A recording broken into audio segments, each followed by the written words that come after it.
आज हम जिस विषय पर बात करेंगे वो है क्रोध। क्रोध वो भावना है जो हमारे सारे जीवन को घेर कर रहता है। क्रोध को ना उम्र की मर्यादा है, ना ही ज्ञान की। कब, कहां और किस कारण से क्रोध पैदा हो जाए वो कोई नहीं जानता। और जब क्रोध जन्म लेता है तो तुरंत ही विचार करने की शक्ति खो जाती है।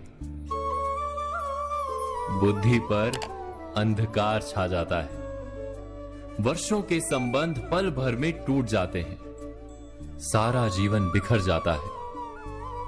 किसी भी कारागार में जाकर देखिए, अधिकतर अपराधी क्षण भर के क्रोध का दंड भोगते हुए दिखाई देंगे, पर फिर भी हम क्रोध पर अंकुश नहीं लगा पाते।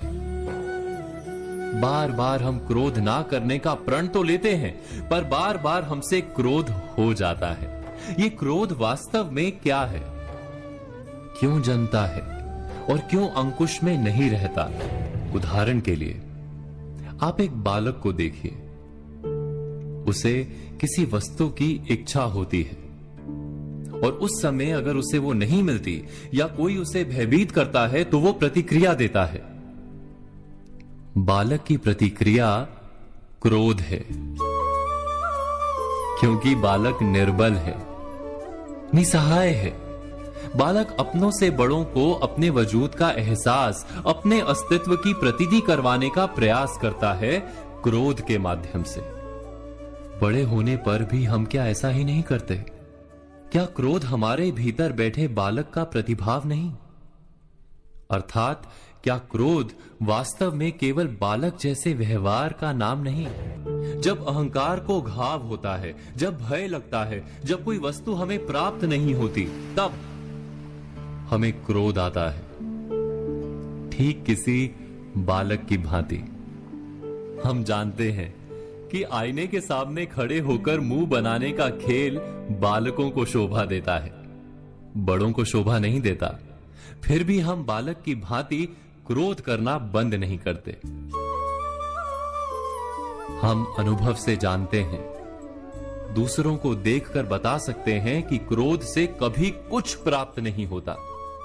सम्मान हो, संपत्ति हो, प्रेम हो या सुरक्षा हो, क्रोध से नहीं मिलता। मिलता है तो प्रयासों से, कार्य करने से, बुद्धिपूर्वक विचार करने से। मनुष्य मात्र अपनी आदतों के अनुसार ही जीता रहता है। क्रोध भी आदत बन जाती है। हमारे चाहते हुए भी हम अपने प्रतिभावों को रोक नहीं पाते। हम स्वयं को बड़े या पुख्ता मानते हैं, पर थोड़ा सा कारण मिलते ही हमारे भीतर का बालक क्रोध कर बैठता है।